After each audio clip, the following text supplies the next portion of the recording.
Proses evakuasi warga negara Indonesia terdampak perang Iran-Israel melalui Baku, Azerbaijan masih berlangsung. Data Kementerian Luar Negeri pada evakuasi tahap pertama, 97 WNI dari Teheran, 11 diantaranya telah tiba di Indonesia Selasa malam. Sementara 48 orang WNI lainnya yang dievakuasi dari Iran tiba Rabu malam dalam 3 jadwal penerbangan.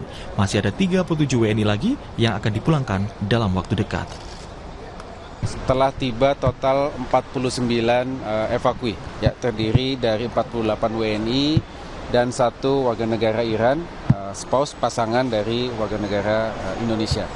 Jadi total ya selama 2 hari ini kita sudah bisa memulangkan ke Indonesia 60 evakui dan kita sedang menunggu sisa 37 lainnya yang saat ini masih ada di Baku untuk penerbangan menuju ke Indonesia. Seperti diketahui, gencatan senjata antara Iran dan Israel menandai berhentinya perang antara kedua negara. Ribuan warga di ibu kota Teheran, Iran, merayakan gencatan senjata itu.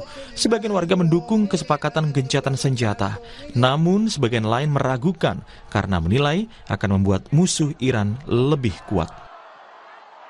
از شأن ملت ایران به طور تمام قد دفاع کنه. من برای همین امروز اینجا اومدم. دلیل نداشت امروز بیام. فقط اومدم بگم که اون چی که فرماندهی کل قوا میفرمایند ما میگیم اطاعت. هر چی که هست ما حمایت میکنیم. برای حمایت اومدم. Di Israel, warga juga menyambut positif kesepakatan gencatan senjata Iran dan Israel. Mereka berharap kesepakatan tersebut bisa bertahan lama. Warga kota Haifa menilai kedua pihak baik Israel maupun Iran membutuhkan gencatan senjata. Do I believe that the ceasefire will hold? I hope so. I don't know. You can't trust them. But if it doesn't, they know what Israel's answer will be, and they won't have a response because we control the skies, and they are the snake itself is being strangled. Sebelumnya, Presiden Donald Trump hari Senin mengumumkan Iran dan Israel telah sepakat untuk melakukan gencatan senjata yang menandai berakhirnya perang 12 hari. Hal ini disampaikan Trump melalui platform media Truth Social pada Senin sore waktu setempat.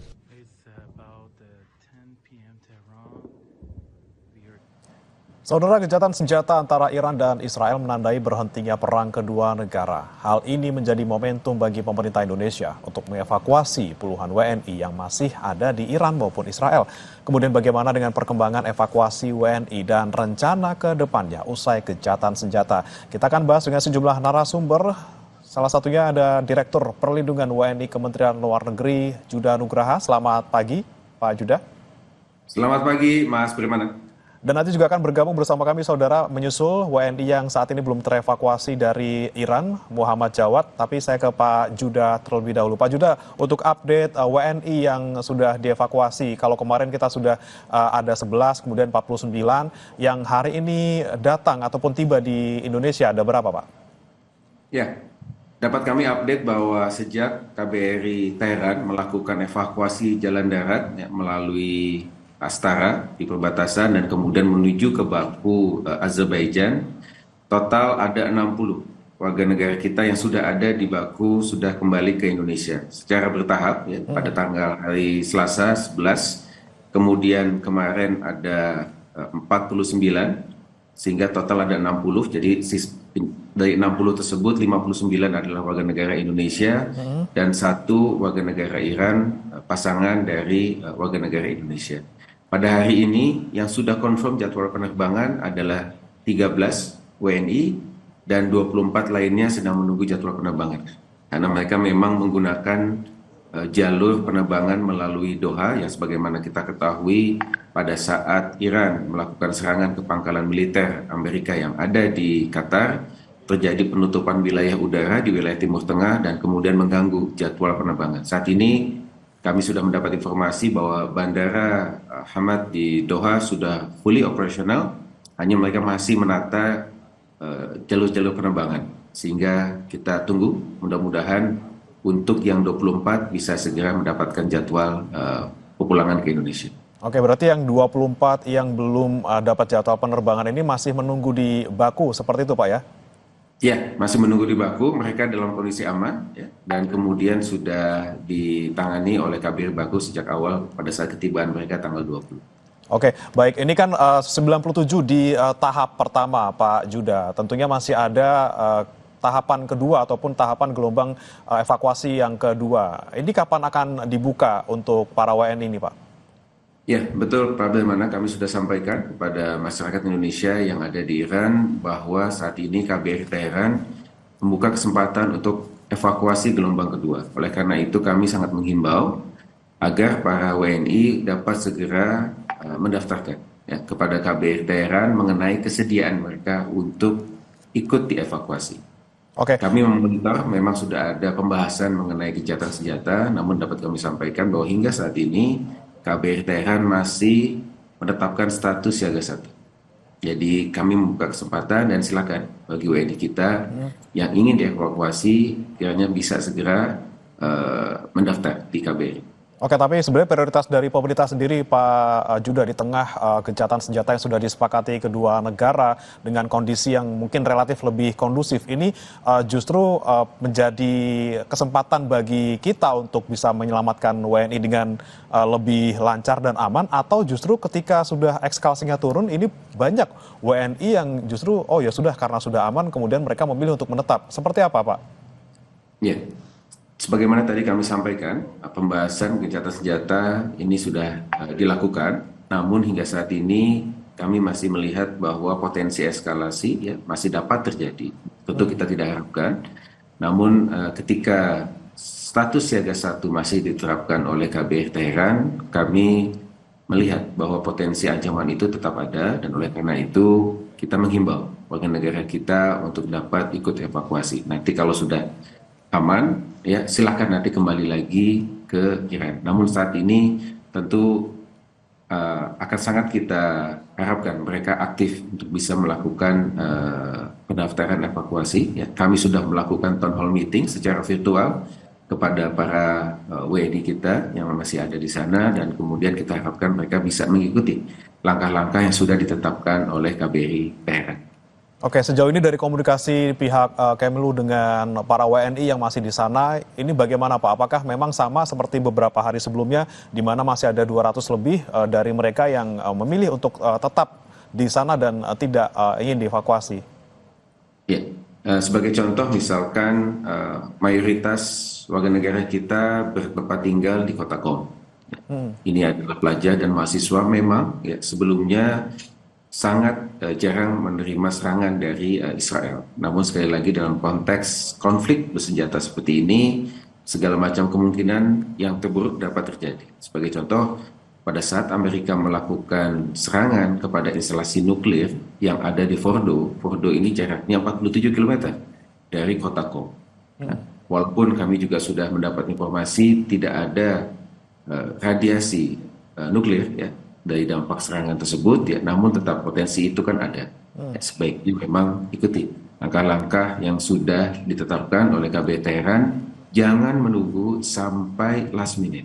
Ya, ketika situasi nanti sudah sangat chaotic dan sangat berbahaya, kami dapat sampaikan bahwa kemampuan KBRI Teheran untuk dapat membantu proses penyelamatan itu akan sangat-sangat terbatas.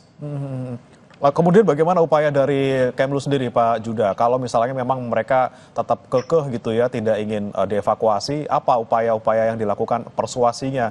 Kemudian bagaimana kemudian meyakinkan mereka untuk bisa kembali ke Indonesia terlebih dahulu sampai semuanya aman di Iran? Ya, yang pasti KBRI Teheran hingga saat ini masih fully operational. Dan kita terus menjaga komunikasi dengan para WNI kita yang ada di sana. Sekali lagi, sesuai dengan peraturan perundang-undangan, memang sudah menjadi kewajiban negara untuk melakukan langkah-langkah evakuasi warga negaranya di situasi yang berbahaya. Namun evakuasi itu sendiri sifatnya voluntary.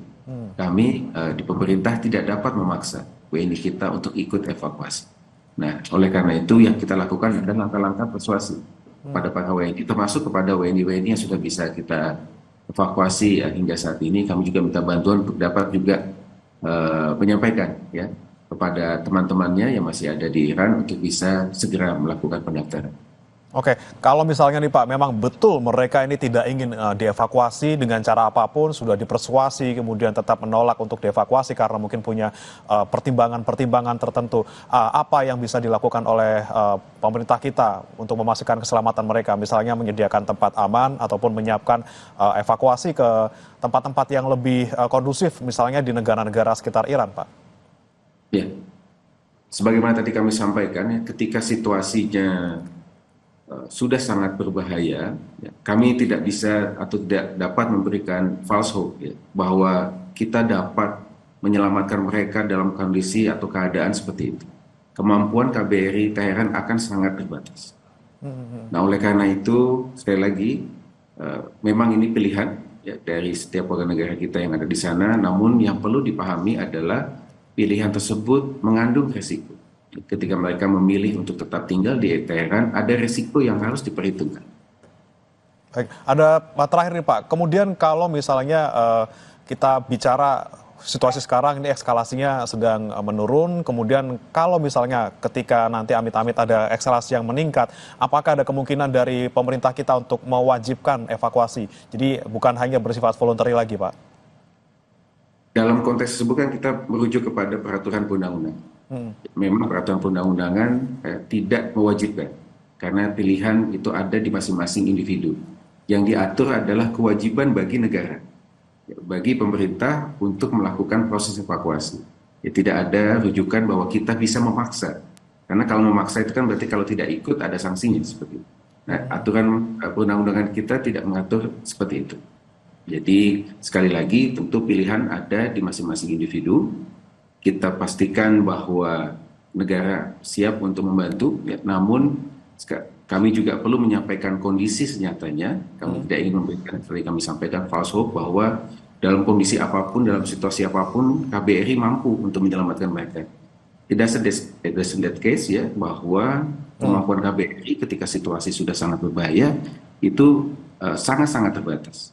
Dan kami dapat sampaikan, bahwa dalam situasi yang sangat-sangat berbahaya, kami juga punya kewajiban untuk melakukan pelindungan kepada personil dari KBRI. Ya, dalam beberapa kasus evakuasi sebelumnya, kita pun akhirnya memindahkan personil dari KBRI karena mereka sudah sangat berbahaya bagi mereka untuk tetap bertahan di sana. Nah, itu yang perlu dipertimbangkan oleh warga negara kita. Baik, tentunya kita harapkan semoga eskalasi ini terus menurun dan juga tidak terjadi gejolak lagi, dan semoga juga ini bisa dimanfaatkan oleh pemerintah sebaik-baiknya untuk bisa mengevakuasi warga negara Indonesia dari sana. Terima kasih Pak Judah Nugraha, Direktur Pelindungan WNI Kemenlu, sudah bergabung bersama kami di Sapa Indonesia Pagi. Saudara, kami akan kembali dengan informasi lainnya. Kementerian Sosial memastikan penyaluran bantuan sosial berupa bantuan pangan non-tunai atau BPNT telah menjangkau lebih dari 15 juta keluarga penerima manfaat hingga akhir Juni 2025. Sesaat lagi.